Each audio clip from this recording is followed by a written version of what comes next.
Um, I feel like COVID.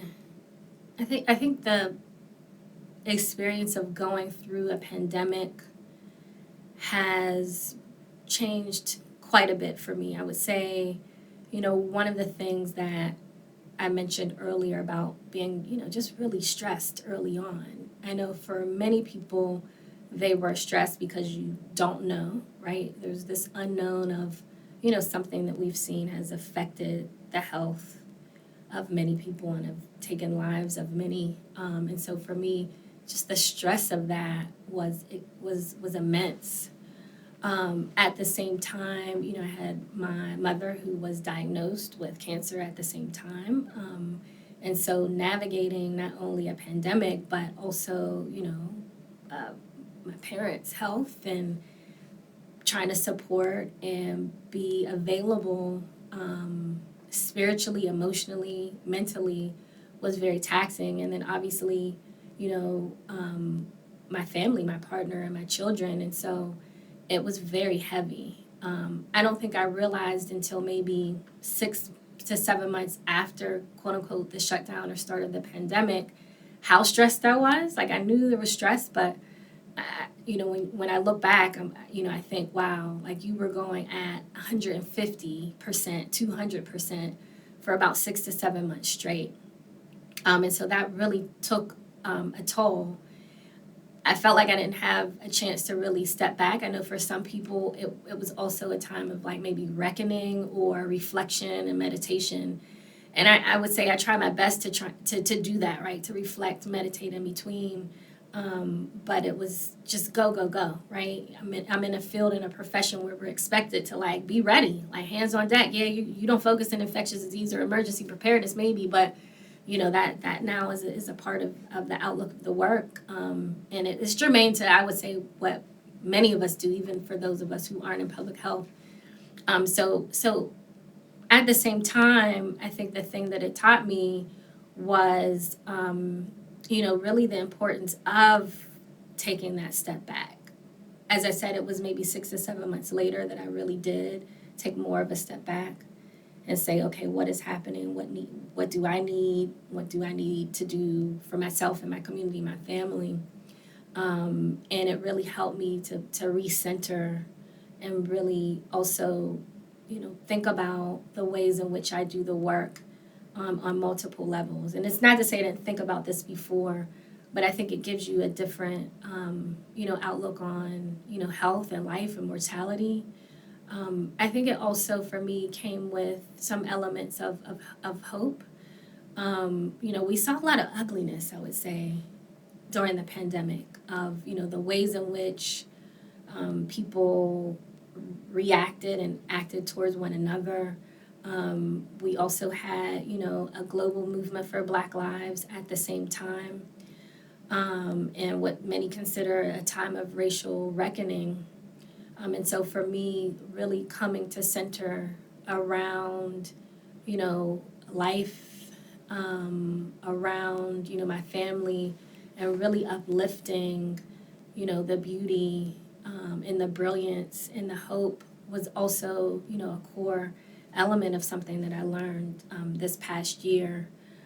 So much so to the point where I know that there's so many of us who are really here to support each other and to do this work, not just, for the short term, but over the long term, and are really dedicated to supporting, the health and well-being of Black communities. And so I feel privileged and honored to be amongst those many people. And I look forward to, continuing with them and building with them. And so for me, professionally, I learned so much as well, being engaged in the BEC, but also many across multiple sectors who, essentially rolled up their sleeves and said, okay, what are we going to do for each other? So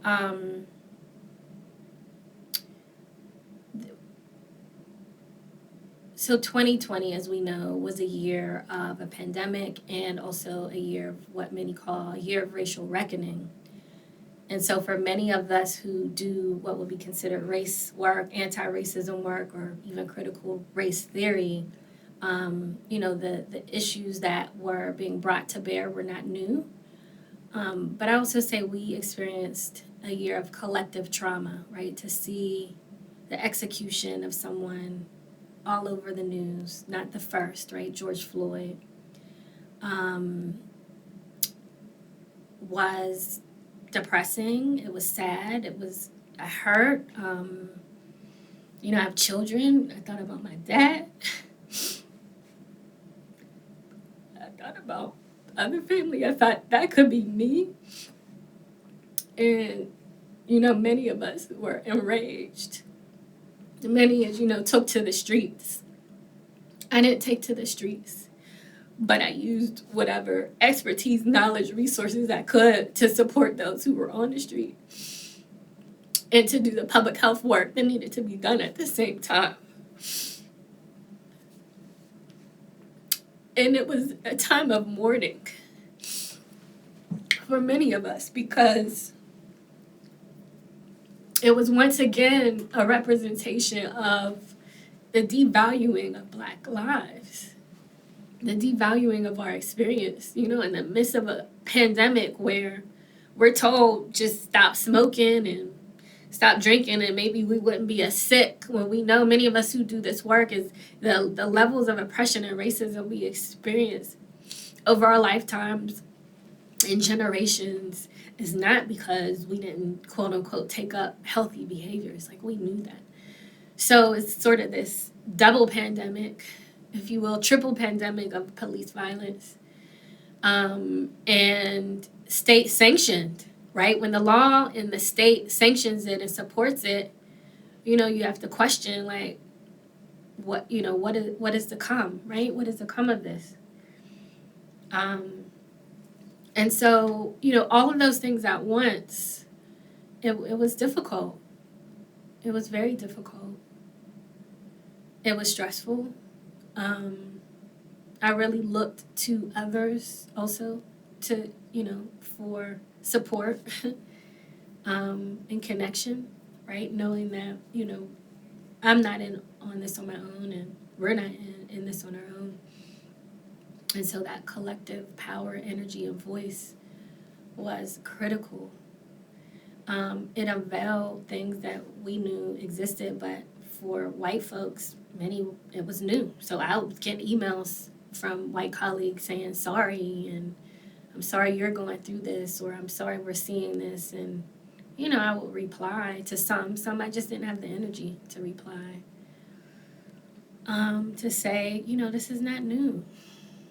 This is not new. So now that you've come to the table and want to roll your sleeves up, let's go. There's a lot of work to do. I think for me in particular, and having children and raising children, there's an element on top of this when you think, okay, this is what I'm experiencing. I'm going through the trauma. I'm navigating it. I'm being affected.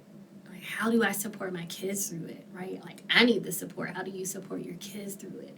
How do you talk with them about it? What do you, many of us have to. It's not a conversation of should I, it's a conversation of like how and what's the best way and what's kind of age, not appropriate in terms of whether or not to have a conversation, but what is, at their age level of children of, elementary to middle school age. So, having the conversation with my 12-year-old is going to be different than with my 7-year-old.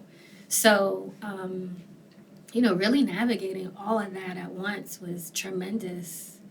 And I know I wasn't alone. There were other parents, other mothers who were going through the same thing.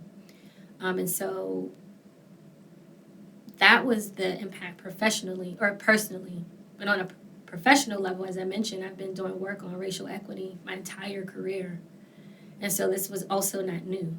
I explicitly do work on institutional and structural racism and have been for my entire career. Gender racism actually was one of the first kind of areas of work that I learned about and had been engaged in as it related to maternal and child health or pregnancy. So that also was not new. But for others, it was sort of like, oh, now I'm hearing kind of what maybe Dr. Méndez have been presenting about or talking about, and so many more people are interested in coming to the table. The question is whether or not it's just an academic, intellectual exercise, which for me it isn't. It's my lived experience, versus wanting to really come and support or, gain notoriety, publish papers, or get grants off the backs, once again, of, Black and brown communities in the name of, quote unquote, addressing institutional structural racism.